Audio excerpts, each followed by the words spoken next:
आज एजुकेशन के मामले में हम कहां तक पहुंचे, आगे हमें कितना काम करना है, इसकी बानगी यहां से देखने को मिलेगी। Over to you Mumtaz.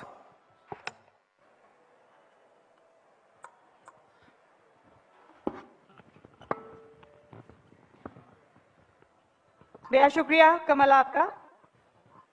मुझे अब जिम्मेदारी दी गई है अपने दो बेहद खास मेहमानों के साथ इस गुफ्तगू को, इस चर्चा को आगे बढ़ाने के लिए। बहुत बहुत स्वागत है आपका जनाब राजीव कुमार साहब, रजिस्ट्रार है गुरुग्राम यूनिवर्सिटी के, और मेरे साथ मौजूद हैं डॉक्टर अमिता देव साहिबा, इंदिरा गांधी दिल्ली टेक्निकल यूनिवर्सिटी की वाइस चांसलर है डॉक्टर अमिता। आप दोनों का बहुत बहुत स्वागत है। पहली चीज तो ये है मैम कि हमें जरूरत क्यों महसूस हुई दरअसल एक एजुकेशन के ऊपर कोई कॉन्क्लेव करने की। आमतौर पर देश जो गवाह बना है वो ज्यादातर पॉलिटिकल डिबेट्स का गवाह बना है, या सोशल रिफॉर्म्स पर डिबेट हो जाया करती है, या फिर किसी ऐसे मसले पर डिबेट हो जाया करती है जो क्राइम को लेकर बहुत रैम्पेंट हुआ करता है। लेकिन खबरें अभी तक नहीं सोचा कि एजुकेशन के फील्ड में, एजुकेशन के शोबे में जानने की कोशिश करते हैं, खंगालने की कोशिश करते हैं कि वाकई सब ठीक चल रहा है। और जो एजुकेशनिस्ट हैं, जो एजुकेशन जैसी चीज को तकसीम कर रहे हैं, समाज में बांट रहे हैं, समाज को पे कर रहे हैं, उन्हें कौन कौन से चैलेंजेस फेस करने पड़ते हैं। तो आप ही से शुरुआत करना चाहूंगी मैं। बीइंग एन एजुकेशनिस्ट, आप इतने बड़े ओहदे पर फायज हैं, आप इतनी बड़ी जिम्मेदारी संभाल रही हैं, आज के वक्त में वो कौन सा सबसे बड़ा चैलेंज है जो आपको परेशान करता है सबसे ज्यादा? क्या बदलना चाहती हैं आप? बहुत ही अच्छा क्वेश्चन पूछा आपने। As far as education is concerned and India is concerned, if you look at a demographic dividend, almost 140 crore people stay in India out of the planet Earth, which is comprising of 840 crores. Every sixth person on this planet is an Indian. And in the India, look at a demographic dividend, more than 35% of the people, they are of 35 years of age group, if you look at 65% of the people, resulting in it is very important that everyone is educated. अगर हम education नहीं देंगे, जो हमारा demographic dividend है, वो demographic challenge बन जाएगा. Now coming down to education, कि education तो देना ही है, but what kind of education? We need to give an education where not only skill but spirit should also thrive. That is very important. We give education where we impart technical, technological, professional knowledge. At the same time, prepare a student for the lifelong learning experiences. कि उनको lifelong skilling हो, where they have upskilling, where they have a reskilling, so that they can become and chart their trajectories of successful trajectories in their career. So I feel it is not rudimentary education. It's not rote learning. What you need is cognitive thinking, critical thinking, creative thinking, which is supplemented with good communication skills, team building, so that at the end of it, a person not only can get a job, he can become a job giver also, becomes entrepreneur. And in India, there is a very important need to make people entrepreneurs. Yeah. Ma'am, it's a humble request to you. If you're comfortable with Hindi, kindly have a communication in Hindi, as most of our viewers are from Hindi. Dr. Rajiv Kumar, आपसे कुछ सालों पहले तक हमारे बड़े, हमारे बुजुर्ग ये कहा करते थे कि एक वक्त ऐसा आएगा, एक दौर ऐसा आएगा जब लोग जाहिल के हाथ की बनी हुई जूती भी पहनना पसंद नहीं करेंगे।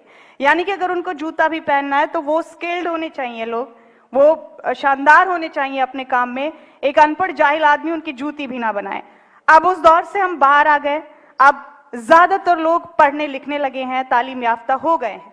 लेकिन इस दौर से बाहर आने के बाद अब वो कौन सी ऐसी सहूलियात हैं या वो कौन सी ऐसी खास चीजें हैं जिनकी आपको एजुकेशन सिस्टम में जरूरत महसूस होती है? आप इतने वक्त से यूनिवर्सिटी का जिम्मा संभाल रहे हैं, आपने समझा होगा, चीजों को करीब से देखा होगा, आपने क्या कमी महसूस आपको होती है?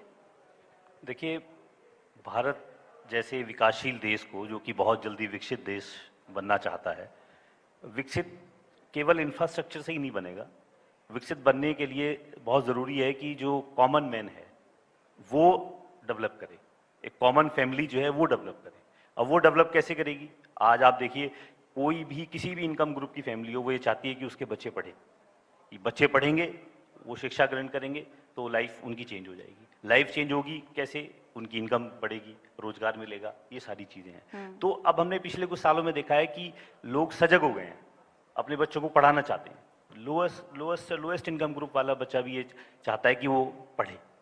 अब प्रॉब्लम ये आ रही है कि पिछले कुछ सालों में कि वो पढ़ तो रहे हैं, लेकिन जैसे कि मार्केट चेंज हो गया है, रिक्वायरमेंट चेंज हो गई है, पढ़ने के बाद उनका जो रोजगार है, जैसी वो उम्मीद लेकर के आते हैं, वो उनको नहीं मिल पा रहा है। उसमें एक गैप है। वो पढ़ तो लिया, उसने डिग्री तो ले ली, लेकिन वो एम्प्लॉयबल नहीं बन पाया। अब जब तक वो एम्प्लॉयबल नहीं बन पाएगा, जब तक उसके वो सपने पूरे नहीं होंगे, जब तक उसको अच्छा रोजगार नहीं मिलेगा। तो आज जो जरूरत है वो इस चीज की है कि हमारे जो पास आउट ग्रेजुएट्स हैं, उनको हम कैसे इंडस्ट्री मार्केट के अनुरूप बना सकें, ताकि उनको अच्छी से अच्छी नौकरी या उनको अपने स्तर की नौकरी मिल सके। ये चैलेंज, ये कमी आपको महसूस होती है। डॉक्टर अमिता, एक टर्म आजकल बहुत जानी जाती है एजुकेशन के फील्ड में, एजुटेक, और आप तो टेक्निकल यूनिवर्सिटी से ही ताल्लुक़ रखती हैं, और मुझे बहुत फख्र भी महसूस हो रहा है इस वक्त आपके साथ बात करते हुए कि आज हम इस मौजू पर, इस टॉपिक पर कम से कम बात कर पा रहे हैं। ये जो टेक्निकल एजुकेशन है, ये वाकई इस कदर हमारी ज़िंदगियों में शामिल हो चुकी है कि अब हम चाह के भी इससे अलग कुछ सोच नहीं सकते। इस एजुकेशन का जो इन्हांस्ड रूप है, क्या आपको लगता है वाकई वो बहुत छोटे से शुरू कर देना चाहिए, कि स्कूल्स में भी इस तरह का कुछ इंट्रोड्यूस होना चाहिए कि टेक्निकल एजुकेशन के लिए बच्चे पहले से सोचना शुरू कर दें? एक्चुअली आज ज़रूरत है, जिस दौर से हम लोग जा रहे हैं, we call it as digital era. हर पर्सन, अगर आप छोटे बच्चे को भी देखेंगे, शायद मोबाइल हमारे से वो जल्दी बेहतर चला पाता है। क्लास 2, क्लास 3 से बच्चे लैपटॉप में इतनी जल्दी जो काम कर पाते हैं, वो हम लोग नहीं कर पाएंगे इवन आज तक। Resulting in the digital era, it is of paramount importance that we introduce a small things using creativity. It's not that we put them onto the rote learning that you have to understand, you have to do this programming. हाँ, लेकिन interest पैदा करें, because digital era में everything is going into a revolution. काफ़ी disruptive technologies आ गई हैं, जैसे कि artificial intelligence है, machine learning है, Python which is coming for data analytics, data sciences, बहुत सारी technologies हैं. I personally feel yes, right from the beginning, जितना बच्चे को इनके तरफ लेके आएंगे बेटर है, लेकिन ये उनके ऊपर एक फोर्स नहीं होना चाहिए। उनकी कॉग्निटिव एबिलिटी को हम लोग इम्प्रूव करें, उनकी क्रिएटिव एबिलिटी को इम्प्रूव करें, and it is not must कि सब पर्सन एडू टेक में ही जाए। आई पर्सनली फील 3 तरीके की स्किल होती हैं, which is very high technical skills, mid technical skills and no tech skills. So कई बच्चे जिनका रुझान नहीं है टेक्निकल में, उनको हम उस तरफ भी लेके जाए। डॉक्टर राजीव, सुनने में बहुत अच्छा लगता है डिजिटलाइजेशन, और हम चाहते हैं भी कि दुनिया के बाकी देशों की तरह हमारे भी देश के बच्चे मुस्तकबिल, जिनमें से आज कुछ यहाँ भी मौजूद हैं, वो बहुत तेज़ रफ्तार में डिजिटलाइज्ड हो जाएं। लेकिन जो सूरत हाल अभी हमारे देश की है, हम हर आखिरी बच्चे तक लैपटॉप, मल्टीमीडिया फोन्स नहीं पहुंचा सकते अभी भी। उसके लिए भी काम करने की ज़रूरत है। क्या आपको लगता है कि डिजिटलाइजेशन का दौर अगर हम चाहते हैं, और हम चाहते हैं कि फुल फ्लैश्ड वो दौर भी आए जैसा कि बाकी बहुत से देशों में देखा जाता है, उसके लिए फिर रूट से काम करने की ज़रूरत है? क्या ऐसा महसूस होता है आपको? क्योंकि उसमें हम पिछड़ जाएंगे फिर। नहीं, देखिए, टेक्नोलॉजी का एजुकेशन में यूज़ तो डे बाय डे बढ़ रहा है, इसमें तो कोई डाउट नहीं है। और कोविड में हमने देखा ही है, क्लासें जो हैं वो ऑनलाइन चली हैं, और मोबाइल तो आज एक ऐसी चीज़ है कि तकरीबन सभी की रीच में धीरे धीरे आ रहा है। और जैसे जैसे कॉस्ट ऑफ टेक्नोलॉजी डिक्रीज़ हो रही है, वैसे वैसे इसकी अफोर्डेबिलिटी भी बढ़ रही है।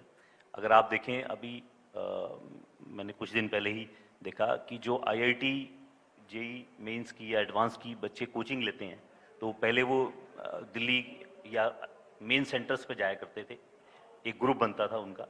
आज वो देखो, वो भी ऑनलाइन होने लगे। बच्चा सोचता है मैं दिल्ली जाऊंगा, कहीं दूर से आऊंगा, कहाँ रहूंगा, कैसे करूंगा, तो वो भी सब ऑनलाइन क्लासेस चल रही हैं, और उसकी सहूलियत के अनुसार, मतलब वो चीज़ उसके लिए बहुत ही ज़्यादा यूजफुल है, तभी वो कर पा रहा है, तभी वो कर रहा है। हाँ, ये बात ज़रूर है कि इसके विस्तार की में थोड़ा समय लगेगा अभी, क्योंकि जैसे जैसे डिजिटाइजेशन की नीड है, वैसी वैसी एक कंपल्शन भी धीरे धीरे आनी शुरू हो जाएगी। आप देखें, पहले ऐसा नहीं होता था। आज जो है हर कॉलेज में, हर यूनिवर्सिटी में बच्चा जो है वो ऑनलाइन पोर्टल पे मौजूद है। पहले कुछ ही यूनिवर्सिटीज में था, मतलब ज्यादातर कम्युनिकेशन उसका जो है वो ऑनलाइन पोर्टल से ही हो रहा है। और जितनी भी सरकार हैं, सेंट्रल गवर्नमेंट है, स्टेट गवर्नमेंट है, इनका इस चीज के ऊपर बहुत ज्यादा फोकस है कि हम जो है वो टेक्नोलॉजी से जो है लोगों को, बच्चों को कनेक्ट करें। तो धीरे धीरे आप देखेंगे आउट ऑफ कंपल्शन और out of ease of doing things better and efficient way, तो ये होता जाएगा धीरे धीरे। जी डॉक्टर अमिता, एक बड़ा मामला होता है जब आप एक बड़ी संस्था चला रहे होते हैं, खास तौर से एजुकेशन से मुतालिक कोई संस्था चला रहे होते हैं, आप एक यूनिवर्सिटी को डील कर रहे हैं, एक बड़ा मामला होता है फंडिंग का। और मुझे यकीन है कि यहाँ पर जितने तमाम एजुकेशनिस्ट बैठे हैं वो मेरी बात से ज़रूर इत्तेफाक रखेंगे कि जब आप सोचते हैं कि आपको एजुकेशन के फील्ड में कुछ करना है तो सबसे पहले सबसे बड़ा यही एक मामला सामने आता है, क्योंकि जिस पोजीशन पर आप आज हैं उस पर आप हमेशा से नहीं होते हैं। आपको जीरो से शुरुआत करनी होती है, हजारों मील के सफर की शुरुआत एक छोटे कदम से होती है। तो आज के इस वक्त में फंडिंग के लिए भी क्या आपको अभी चैलेंजेस का सामना करना पड़ता है, या क्या ऐसे तरीके होते हैं कि ये प्रोसेस स्मूथ हो जाए? देखिए, IGD2W, which is Indira Gandhi Delhi Technical University for Women, it is a public university जिसमें कि हमें काफ़ी अच्छी फंडिंग गवर्नमेंट से मिलती है। But at the same time challenge हमेशा ही रहता है कि we have to become self dependent, in a sense we don't look at government for the funding, and that we work on a deficit mode. Definitely fee is one, लेकिन हम fees भी ज़्यादा बढ़ाना नहीं चाहते, बिकॉज हम लोग provide कर रहे हैं स्टेम एजुकेशन टू गर्ल्स, और गर्ल्स को स्टेम एजुकेशन में लाना, इंजीनियरिंग फील्ड में लाना अपने आप में ही एक बहुत बड़ा चैलेंज है। तो fees we want to keep it subsidize, but now the question is कि हम कैसे अर्न करें। So a lot of emphasis has to be on research and development. India में एक ये भी problem रही है कि the GDP percentage which we are spending on research and development, if we compare it with other countries, it is minuscule. It is very, very less. So research and development maybe we need to spend. Consultancy is another field जहाँ पे कि हम consultancy करें और revenue हम generate कर सकते हैं. Similarly, internationalization. काफ़ी collaborations हम MOU sign करते हैं at a international level and at a national level where we are getting the funding. Alumni base. जितनी ही अच्छी यूनिवर्सिटी उसका alumni base is the brand ambassador. So connecting with alumnis, अभी DTU की भी alumni ने काफ़ी फंडिंग दी है टू द यूनिवर्सिटी। सिमिलरली हमारी IGDTU, जबकि अभी एक growing university, lot of funding comes from the alumni.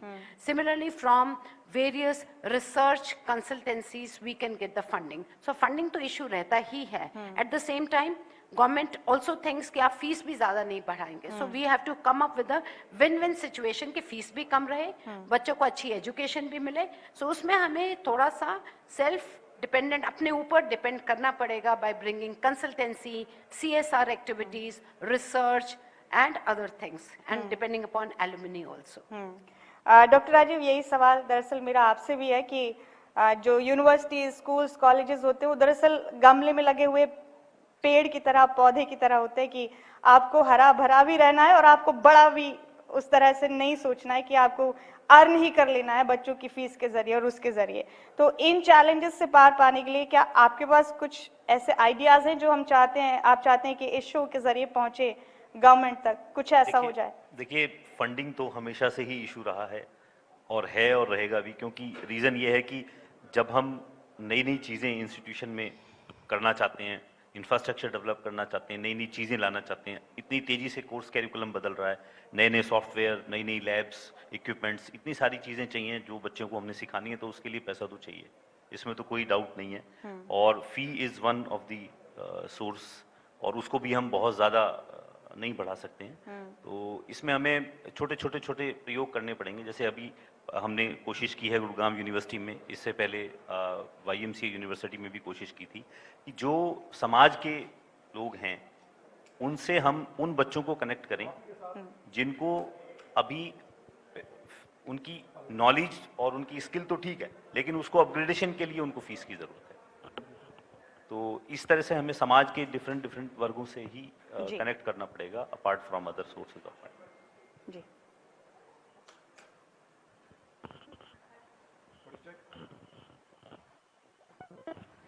हमारे बीच इस वक्त मौजूद है, माफी के साथ मैं इस चर्चा को रोक रहा हूं, लेकिन हम इसे आगे बढ़ाएंगे। लेकिन हरियाणा के कैबिनेट मिनिस्टर मूलचंद शर्मा जी हमारे बीच में मौजूद है, एक बार जोरदार तालियां। हायर एजुकेशन पर आज वो सवालों के जवाब देंगे और आज बहुत बेहतरीन सेशन वो होने वाला है। आपका बहुत बहुत स्वागत है मूलचंद जी। इस चर्चा को मैं आगे बढ़ाने की अब आप देता हूं परमिशन। विद ड्यू रिस्पेक्ट, हमारी ऑडियंस यहां पर मौजूद है क्योंकि एक बेहतरीन चर्चा ये चल रही है, क्योंकि इसके बाद एक और सेशन होने वाला है, तो आप इस चर्चा को भी सुनिए और उसके बाद उस सेशन को भी हम आगे बढ़ाएंगे। मुमताज। बहुत शुक्रिया कमल आपका, और आप सबसे माफी एक बार फिर इस चर्चा को रोकने के लिए। डॉक्टर अमिता, मेरे पास एक डाटा है 2017 से लेकर अब तक तकरीबन 30 लाख स्टूडेंट्स, यूथ जो है वो भारत से बाहर गए हैं अच्छी एजुकेशन हासिल करने के लिए, और वो कमी कुछ बच्चों को, कुछ फैमिलीज को आज तक महसूस होती है। उन्हें लगता है कि शायद बाहर अच्छी एजुकेशन मिल जाएगी जो भारत के मुकाबले ज़्यादा बेहतरीन हो सकती है। क्या ये सही है? क्या ये एक मिथ भी हो सकता है? अगर ऐसा है तो हमारे पास क्या लेआउट है कि हम उन बच्चों को यहाँ रोक सकते हैं, इतनी बड़ी तादाद में जो देश छोड़कर जाना चाहते हैं पढ़ाई के लिए? मैं आपसे बिल्कुल एग्री करती हूँ। ये जो ब्रेन ड्रेन हो जाता है, बच्चे अच्छा पढ़ाई करके, इवन IIT से पढ़ाई करके, if you'll see 50% of the students वो बाहर चले जाते हैं कि हम वहाँ MS कर लेंगे या PhD कर लेंगे। आई पर्सनली फील यहाँ पे सिर्फ एक ही प्रॉब्लम है, हमारी जो अंडर ग्रेजुएट है बहुत ही अच्छा है, अगर किसी को मास्टर्स प्रोग्राम करना है या डॉक्टरेट प्रोग्राम करना है, रिसर्च की सुविधा बहुत कम है। इंडिया में जो हम परसेंटेज GDP का यूज़ कर रहे हैं रिसर्च के लिए, हार्डली 0.049% जाता है रिसर्च के लिए। बाहर रिसर्च की फैसिलिटीज़ बहुत अच्छी हैं। सो एक अपील तो मैं गवर्नमेंट को यही करना चाहूँगी कि हमें अगर रिसर्च को बढ़ावा देना है तो बहुत ज़रूरत है देने के लिए, सो दैट ये जो ब्रेन ड्रेन हो जाता है, लोग इंडिया को छोड़ के बाहर चले जाते हैं मास्टर्स प्रोग्राम के लिए, वो हम रोक पाएंगे। सिमिलरली जो हम इनोवेशन करें, यहाँ पे इनोवेशन क्या होता है कि पेपर्स पब्लिश हो जाते हैं। I will share with you, हम लोग we are 7th all over the world in publishing paper, perhaps 3rd हैं हम लोग पेटेंट्स और पेपर्स पब्लिश करने में, लेकिन उसकी कमर्शियलाइजेशन नहीं हो पाती है। तो उसके लिए अगर गवर्नमेंट और स्कीम्स लाए जिससे कि जो आप पेपर्स पब्लिश कर रहे हैं उसका एक्चुअली एक प्रोडक्ट आए और वो कमर्शियलाइज हो सके। Let me tell you, India is rich of talent. जितना टैलेंट इंडिया में है उतना कहीं नहीं है। नंबर 2, जितने इंडियंस हार्ड वर्किंग हैं आपको कहीं नहीं मिलेंगे। Number 3, what we need is from the government की रिसर्च फैसिलिटीज में बेटर इन्वेस्टमेंट की जाए, सो दैट ये ब्रेन ड्रेन नहीं हो। Number 2, what I have seen is कुछ फैमिलीज में उनमें ये मिथ हो जाते हैं कि बाहर गए तो बहुत अच्छा हो जाएगा, लेकिन ऐसा कुछ भी नहीं है। अगर इंडिया में अगर आप देखें, अगर बच्चे को अगर आपने राइट एजुकेशन देने की कोशिश की, so there is so much to do in India, and I always encourage, और मैं तो अपनी यूनिवर्सिटी में बच्चों से एक काइंड ऑफ प्लेज लेती हूँ कि अगर आप बाहर भी जाएं, never take a job outside, और ये ब्रेन ड्रेन नहीं होना चाहिए। You should work for India and be proud Indian and feel that I am a proud Indian. Doctor Rajiv, क्या हमारे देश में ऐसा कोई चेकमेट सिस्टम है कि हम ये पता लगा सके कि वो तमाम स्टूडेंट्स जो बाहर जाकर पढ़ाई हासिल करने में इंटरेस्टेड हैं, उनकी तादाद या फिर उनके बारे में पूरी जानकारी मिल सके? आखिर ऐसा क्यों है कि वो बाहर जाना चाहते हैं? क्या ऐसा कोई सिस्टम है? कि नो डाउट बाहर के जो कुछ इंस्टीट्यूशंस हैं वो हमारे इंस्टीट्यूशंस के मुकाबले जो है वो पहले काफ़ी अच्छे रहे हैं, लेकिन अगर आप पिछले 10 सालों में देखें तो सरकारों ने काफ़ी प्रयास किए हैं इस दिशा में, और IITs खुले हैं, इवन एम्स भी खुले हैं, हर सरकार ने इंजीनियरिंग कॉलेजेस, टेक्निकल कॉलेजेस सारे खोले हैं। अब इंस्टीट्यूशन कोई ऐसा नहीं है कि 5 साल, 7 साल, 8 साल, 10 साल में बन जाएंगे। किसी भी इंस्टीट्यूशन को एक लेवल पे आने के लिए समय लगता है। तो अब आप देखेंगे कि जो इंस्टीट्यूशंस पिछले 10 सालों में खोले गए हैं वो धीरे धीरे उनकी इस्टेब्लिशमेंट और ज़्यादा स्ट्रांग होगी और ज़्यादा इफेक्टिव होंगे, और आई एम श्योर कि जो टैलेंट अब बाहर जा रहा है उसमें डेफिनेटली जो है वो कमी आएगी। दूसरा जो है वो बाहर जाने का जो सबसे मुख्य कारण मुझे लगता है कि बहुत सारे बच्चों को ये एक परसेप्शन उनका बन गया है कि वहाँ एजुकेशन और एम्प्लॉयमेंट अपॉर्चुनिटीज़ जो है वो बहुत ही एक दूसरे से रिलेटेड हैं और आसानी से मिल जाती हैं, जो कि इंडिया में, जैसे मैंने अभी थोड़ी देर पहले कहा था, कि वो बच्चे पढ़ तो जाते हैं लेकिन वो फिर रोजगार के लिए परेशान रहते हैं। तो उनको ये मिथ है कि, परसेप्शन है, ऐसा मिथ भी नहीं, कि वो बाहर जाएंगे तो शायद पढ़ेंगे तो उनको आसानी से नौकरी मिल जाएगी। लेकिन जैसे जैसे अभी जैसे पिछले सेशन में राजनीव जी ने कहा कि अगर हम स्किल ओरिएंटेड, जॉब ओरिएंटेड और उनके रोजगार परक जो है उनको सुविधाएं देंगे तो डेफिनेटली ये चीज़ें रुकेंगी और नए इंस्टीट्यूशंस का इसमें बड़ा योगदान है। डॉक्टर अमिता, स्कॉलरशिप्स का एक बड़ा रोल होता है एजुकेशन के फील्ड में। स्कॉलरशिप्स जो जिस तरह की अभी दी जा रही है बच्चों को, जिस लेवल पर दी जा रही हैं, वो चाहे स्कूल्स हों या ख़ास तौर से अभी हम यूनिवर्सिटीज़ की बात कर रहे हैं, क्या वो काफ़ी हैं और क्या ये प्रोसेस मुश्किल होता है? और क्या स्कॉलरशिप्स का भी एक अहम रोल होता है कि बाहर की यूनिवर्सिटीज़ में भी स्कॉलरशिप लेकर स्टूडेंट्स जाते हैं कि वो बाहर का रुख करते हैं? इसको समझना चाहते हैं हम आपसे आसान शब्दों में। देखिए, स्कॉलरशिप्स जो गवर्नमेंट प्रोवाइड करती है वो SC, ST, OBC स्कॉलरशिप्स हैं, जिसका बहुत ही इजी प्रोसेस है। सिमिलरली UGC की वेबसाइट पे भी अगर आप देखें फॉर हायर एजुकेशन बहुत सारे स्कॉलरशिप्स की चर्चा की गई है, जिसमें बहुत इजी प्रोसेस है, बच्चे अप्लाई कर सकते हैं। AICTE ये भी बहुत सारे स्कॉलरशिप्स प्रोवाइड करते हैं, specially for weaker section of the society, children with physical disability और विद डिफरेंट PWD स्टूडेंट्स हैं, उनके लिए भी बहुत सारे स्कॉलरशिप्स हैं। और जो अच्छी अच्छी यूनिवर्सिटीज़ हैं, इन स्कॉलरशिप्स के अलावा खुद भी बहुत सारे स्कॉलरशिप्स देते हैं, which is for merit scholarship, merit come mean scholarship. I think ज़रूरत है अवेयरनेस की। कितनी बार होता है कि बच्चे को पता ही नहीं होता कि उसके पास ये सारी अपॉर्चुनिटी थी। कितनी बार हमारे सामने ये केसेस आते हैं जब गर्ल्स सामने आती है और वो कहते हैं कि मैं ये अच्छा कोर्स है, मैं करना भी चाहती हूँ, लेकिन फाइनेंशियली मैं इसको अफोर्ड नहीं कर पा रही हूँ, इसलिए मैं इसको छोड़ रही हूँ। So we do lot of counselling, lot of awareness कि देखिए आपके पास बहुत सारे रास्ते हैं जिससे कि ये स्कॉलरशिप दिया जा सकता है। सो जितने बच्चे बाहर भी ट्राई करते हैं, देखिए वहाँ फीस भी बहुत ज़्यादा है, और फीस के बाद वो जितनी मेहनत करते हैं, अगर उतनी ही मेहनत अगर आप इंडिया में करेंगे तो I think you have a win win situation in India. क्योंकि वो क्लासेस लेते हैं, क्लासेस के बाद वो असिस्टेंटशिप उनको अगर दी जाती है तो वो लाइब्रेरी में भी काम करते हैं, लैब्स में भी काम करते हैं, ओवरनाइट भी काम करते हैं, और फिर वो एक असिस्टेंटशिप, और उसके बाद वहाँ फीस स्ट्रक्चर बहुत हाई है। उसके मुकाबले में इंडिया में फीस स्ट्रक्चर कंपैरेटिवली बहुत कम है, लेकिन अपॉर्चुनिटीज हैं, अवेयरनेस नहीं है। What we need to do is create lot of awareness. आपने ठीक कहा, बिल्कुल मौके हैं, चीजें हैं सामने, लेकिन हमें मालूम ही नहीं कि हमको वो अवेल करना है, क्योंकि हमें नहीं पता कि कोई चीज हमारे सामने है। डॉक्टर राजीव, किस हद तक स्मूथ बनाती हैं स्कॉलरशिप्स एजुकेशन सिस्टम को, खास तौर से उन बच्चों के लिए जिनकी रीच से, जिनकी एक्सेस से अभी भी क्वालिटी एजुकेशन बाहर होती है?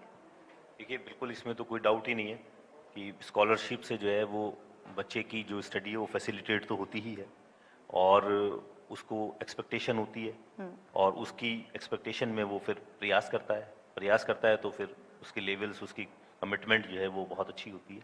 और वैसे भी हमने देखा है कि इंडिया में बहुत टैलेंट है, और बहुत सारा टैलेंट तो केवल कॉस्ट इफेक्टिव ना होने की वजह से ही बहुत जगह अपॉर्चुनिटीज़ को अवेल नहीं कर पाता है। तो ज़रूरत यह है कि जो सेंट्रल लेवल पे स्कॉलरशिप्स हैं, स्टेट लेवल पे, वो तो ठीक हैं, सबके लिए ही हैं, लेकिन यूनिवर्सिटी लेवल पे भी, इंस्टीट्यूशन लेवल पर भी हम स्कॉलरशिप्स को बढ़ाएं, और लोकल लेवल पे जो सोसाइटी के लोग हैं उनको उसमें हम जोड़ें, ताकि हम इस चीज़ को इंश्योर कर सकें कि अपने अपने लोकल एरियाज़ में जो बच्चे इस टाइप के हैं जिनको स्कॉलरशिप की ज़रूरत है उनको मिल सके। और मैं आपको शेयर करना चाहता हूं कि गुड़गांव और फरीदाबाद में ऐसे कई लोग हैं जिन्होंने हमको भी अप्रोच किया है कि अगर आपको ऐसा लगता है कि कोई बच्चा पढ़ाई की वजह से नहीं पढ़ पा रहा है और वास्तव में उसको पैसे की कमी एक इम्पॉर्टेंट वो है, तो आप हमारे पास लाइए, हम उसको उसकी फी को स्पॉन्सर करें। ये तो बहुत अच्छी बात है, और वाकई काबिल तारीफ है अगर आप इस तरह की बात कह रहे हैं खबरें वित्त के जरिए, और हमें उम्मीद है कि लोगों तक ये चीज़ें ज़रूर पहुंचनी चाहिए, चाहे इन प्रोग्राम्स के जरिए कैसे भी, कि जो चीज़ अभी आपको नज़र नहीं आ रही वो आपको अब नज़र आने लगे। डॉक्टर अमिता, अगला सवाल मेरा काफ़ी अहम है, क्योंकि ये एडू कॉन्क्लेव है 2023 में। खबरें अभी तक ने सोचा है कि एजुकेशन के मामले में क्या चल रहा है, कौन सी चीज़ें मुश्किल हैं, कौन सी चीज़ें आसान बनाई जा सकती हैं बातचीत करके, क्योंकि बात करने से ही बात बनती है। तो अभी हमारे बीच हरियाणा के एजुकेशन मिनिस्टर जनाब मूलचंद शर्मा जी भी हैं, जल्द दिल्ली के एजुकेशन मिनिस्टर आतिशी भी हमारे बीच आने वाली हैं बहुत जल्द। मेरा सवाल ये है कि जब आप लोगों को सरकार से बातचीत करनी होती है, जब आप लोगों को कम्युनिकेशन गवर्नमेंट से करना होता है अपने नीड्स को लेकर या फिर अपने चैलेंजेस को लेकर, तो तब कौन सा रास्ता इख्तियार किया जाता है? क्या कुछ सेमिनार्स के जरिए आपकी मुलाकात होती है गवर्नमेंट के नुमाइंदों से, या इसी तरह के कुछ और प्रोग्राम्स के जरिए आप लोग फेस टू फेस आते हैं? वो क्या प्रोसेस है, उसमें जिज्ञासा है लोगों की जानने की। देखिए, बहुत सारे तरीके हैं जिससे कि हम गवर्नमेंट से रूबरू होते हैं। इनफैक्ट अगर हमारी पब्लिक यूनिवर्सिटी है तो हमारी mandatory once a month meetings होती हैं, वर्कशॉप्स होती हैं, सेमिनार्स होते हैं। इवन थ्रू जब भी इंटरेक्शन रहता है वो यही रहता है कि यूनिवर्सिटी क्या कर रही है और क्या और किया जा सकता है इसको बेहतर बनाने के लिए। कौन कौन से न्यू कोर्सेज हैं जो हम चला सकते हैं। अब उन न्यू कोर्सेज को चलाने में क्या आपकी लिमिटेशंस हैं, तो उसको हम कैसे पूरा करेंगे। स्पेस एक काफ़ी बड़ा क्रंच होता है कि हमारे पास एक्सपेंशन हम करना चाहते हैं तो स्पेस नहीं है। फिर गवर्नमेंट से यही डिस्कस होता है कि हम इसको कैसे एक्सपैंड कर सकते हैं। स्टूडेंट्स बहुत ज़्यादा हैं, जैसे अगर आप देखें, मैंने पहले भी बोला, every 6th person on this planet earth is an Indian. तो इतने स्टूडेंट्स हैं और एजुकेशनल इंस्टीट्यूशंस कम हैं। सो हमेशा हमारा इंटरेक्शन, मैं अपना बताना चाहूँगी कि हमारा इंटरेक्शन गवर्नमेंट से बहुत ही स्मूथ रहा है।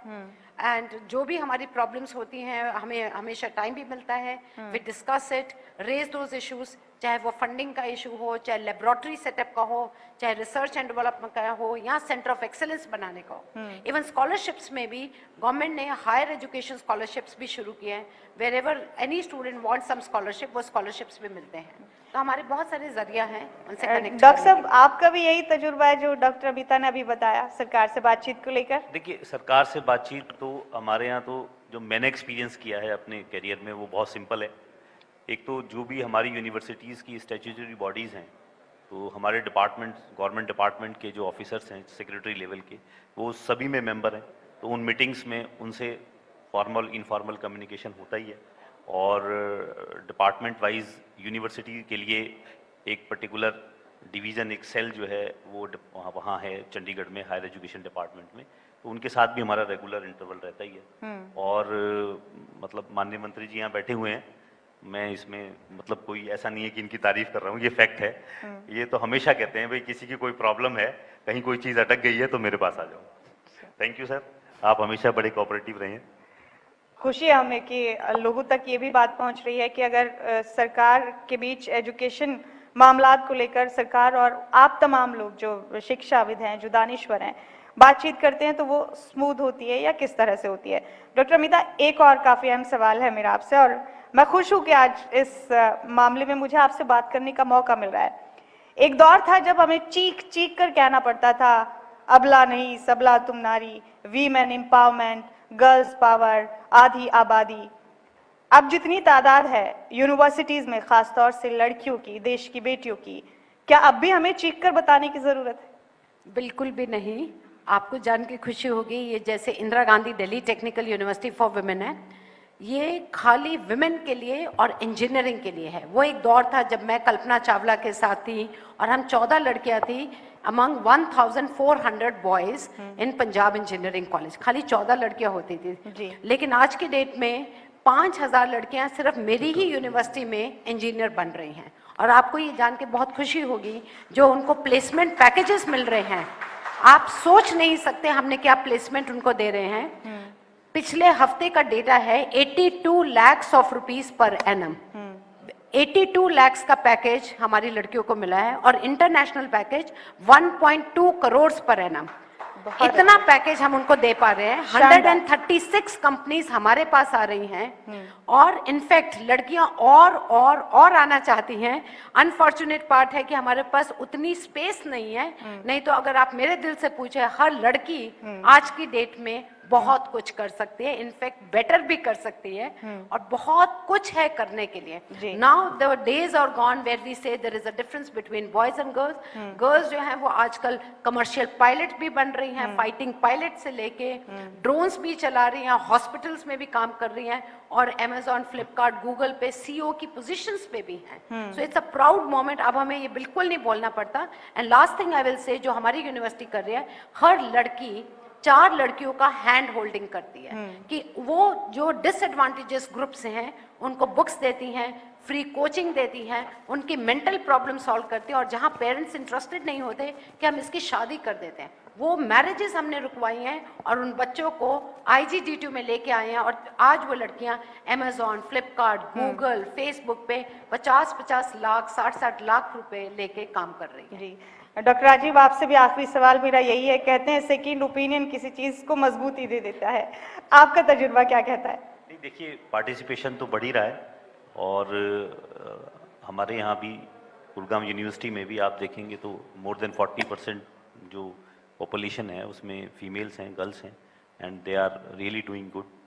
और उनके पे पैकेजेस भी, मतलब it is not only in Gurgaon, I think across the city, आप मतलब सिटीज़ आप देखेंगे कि जहाँ पॉपुलेशन ज़्यादा है वहाँ थोड़ा इजी हो रहा है, और थोड़ा दूर चले जाएंगे जहाँ पे रिमोट एरियाज है वहाँ थोड़ा धीरे धीरे बढ़ रहा है वो, लेकिन एनरोलमेंट भी बढ़ रहा है, उनका पार्टिसिपेशन भी बढ़ रहा है, और उनकी अचीवमेंट भी अब जो है, अचीवमेंट तो पहले से भी रही है लेकिन अब वो अचीवमेंट जो है एक्सेलरेट कर रही हैं और लोगों को पता भी चल रही है। जी, मीडियम भी है बताएं। ठीक। डॉक्टर राजीव, डॉक्टर अमिता, आप दोनों का बहुत बहुत शुक्रिया, आप हमारे इस खास कार्यक्रम में शामिल हुए, ये गुफ्तगू किया आपने।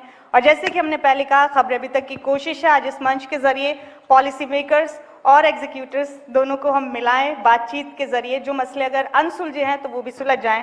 बहुत बहुत शुक्रिया, मैं आपको शुक्रिया कहना चाहूँगी। इन अल्फाज के साथ आपने बताया कि चैलेंजेस भी आते हैं, मैं आपको ज़रूर ये कहना चाहूँगी कि मुश्किलें लाख आए रास्ते में गुजर जाएंगे, मुश्किलें लाख आए रास्ते में गुजर जाएंगे, अगर हार कर बैठ जाएंगे तो मर जाएंगे, जीने का रास्ता निकाल रहे हैं आज हम इस मंच के जरिए। बहुत बहुत शुक्रिया आप दोनों का। Thank you. बहुत बहुत धन्यवाद मुमताज और अमिता जी, राजीव जी, आपका बहुत बहुत शुक्रिया। वाकई में एक बेहतर चर्चा हुई है और सार्थक परिणाम निकलने चाहिए किसी भी चर्चा के।